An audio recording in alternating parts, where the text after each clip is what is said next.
বিধানসভা নির্বাচনে সিপিএম একটাই কাজ করেছে, নিজে তো গোল্লা পেয়েছে, আগামী কোনো কালে পশ্চিমবাংলায় আর একটা আসন খুলতে হবে না, বরং 2-3% হয়ে যাবে। আমি বলেছি আগামী নির্বাচনে 2 থেকে 3% ভোট কিন্তু সিপিএম পাবে এখানে, তার বেশি আর পাচ্ছে না। এই ইয়েতে দমদমে সুজন চক্রবর্তীকে নিয়ে এসেছিল কেন?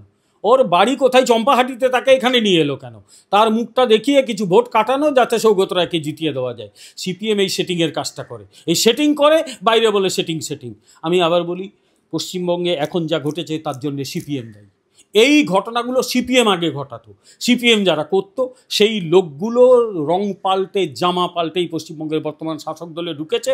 তখন বুথ দখল হতো, এখনও বুথ দখল হয়, তখন লোকের বাড়িতে সাদা থান পাঠানো হয়, এখনও সাদা থান পাঠায়। এরা সিপিএমের মেধাবী ছাত্রছাত্রী। ফলে সিপিএমের সঙ্গে সেটিং যদি কারো থেকে থাকে সেটা হচ্ছে তৃণমূল সেটিং, আমরা তৃণমূল সিপিএম সেটিং, আমরা সিপিএমূল বলে থাকি। সিপিএমের সঙ্গে হোক বা তৃণমূলের সঙ্গে হোক, বিজেপি কোনো সেটিং করে না। বিজেপি যেটা করে প্রকাশ্যে করে। আমরা তো বলছি তো 1998-99 সালে আমরা যদি তৃণমূলের পাশে না দাঁড়াতাম, তৃণমূল দলটাকে কেউ চিনত না। আমরা তো এই দলটাকে দাঁড় করিয়েছি তো, ঠিক তো?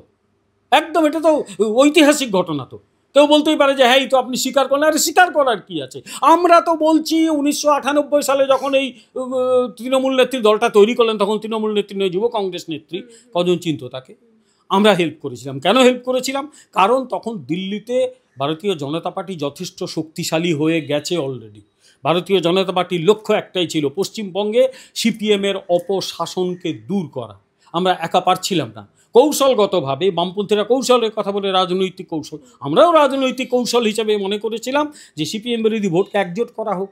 তখন মমতা ব্যানার্জির একটা কি বলবো, পশ্চিমবঙ্গের মানুষের কাছে তাঁর যে লড়াকু ইমেজ সেটা গুরুত্বপূর্ণ ছিল।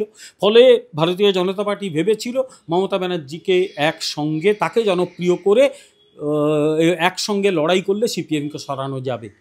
তিনি বারবার ভুল করেছেন, বারবার এসেছেন, শেষ পর্যন্ত এই মানে কি বলবো, যে জায়গায় উনি পৌঁছেছিলেন 98, 99, 2000, তারপরে উনি 2011-তে সফল হয়েছিলেন। তিনি যখন লড়াই করছেন সিঙ্গুর নন্দীগ্রাম আন্দোলনে, আমরা মমতা ব্যানার্জির পাশেই ছিলাম। উনি যখন অনশন করছিলেন তখন দিল্লি থেকে রাজনাথ সিং দেখা করতে এসেছিলেন। আপনি বলবেন সেটিং, ওটা সেটিং নয়, ওটা সিপিএমের বিরুদ্ধে লড়াইতে কৌশলগতভাবে বিজেপি তৃণমূলকে সমর্থন করেছিল। আজকে যখন তৃণমূল পশ্চিমবঙ্গের মানুষের কাছে একটা ভয়ঙ্কর বিভীষিকা এবং অভিশাপ হয়ে দেখা দিয়েছে, আমরা এই তৃণমূলের বিরুদ্ধে লড়াই করছি। কারণ এখন আমাদের সেই শক্তি আছে, আমরা 40% ভোট পাই। তৃণমূল ভোট লুট করে, সিপিএমের মেধাবী ছাত্রছাত্রীদের মতো বুথ দখল করে, রিগিং করে, মানুষকে ভয় দেখায়, বাড়িতে সাদা কাপড় পাঠিয়ে দেয়, বলে তো বউকে সাদা থান পরিয়ে দেবো। আমরা এবারে এই তৃণমূলকে সরাবো। এবং জেনে রাখুন, একবার বিজেপি এলে পশ্চিমবঙ্গে সিপিএমের যে 2-3% ভোট আছে সেটাকে উৎখাত করে ছেড়ে দেবে। কিন্তু স্যার, এই যে নতুন রাজ্য সভাপতি শ্রমিক ভট্টাচার্য, তিনি তো এই বামেদের কি আহ্বান জানাচ্ছেন, একজোট হতে বলছেন আপনাদের সাথে? হ্যাঁ, বামেদের একজোট হতে বলছেন, মানেটা ভালো করে বুঝতে হবে। তো উনি তো কোথাও বলেননি যে বিজেপি এবং সিপিএমের মধ্যে অ্যালায়েন্স হবে। তিনি বলেছেন এই বামেদের দ্বারা সমর্থক তারা আর এই বামপন্থীদের ভোট দেবেন না, ভোটগুলো বিজেপিকে দিন। বিজেপিকে ভোট দিলে অন্তত তৃণমূল দলটাকে সরানো যাবে। উনি কোথাও বলেননি যে আগামী দিনে সিপিএম এবং ভারতীয় জনতা পার্টির মধ্যে অ্যালায়েন্স হবে। কোথাও বলেছেন কি? ওটা বলেননি। উনি বহুদিন রাজনীতি করছেন, উনি রাজনীতিটা খুব ভালো বোঝেন।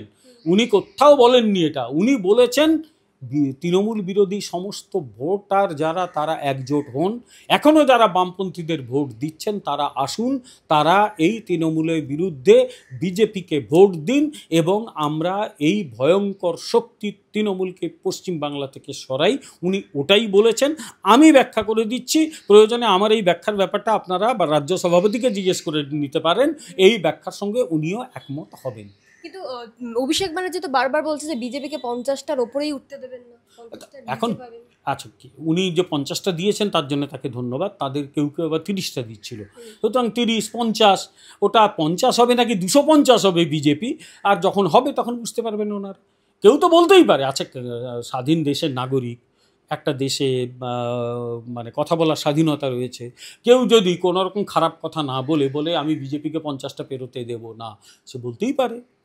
খারাপ বা নোংরা ভাষা হলে আমি প্রতিবাদ করতাম, এই কথাটা কেউ বলতেই পারে। এই কথাটাকে গুরুত্ব দেওয়ার কোনো কারণ নেই। এই দলটাকে, ওইসব নেতাকে আমি গুরুত্ব দিই না। গুরুত্ব দিলে আবার বেশি বেড়ে যাবে, এরা বেশি প্রশ্রয় পেয়ে যাবে।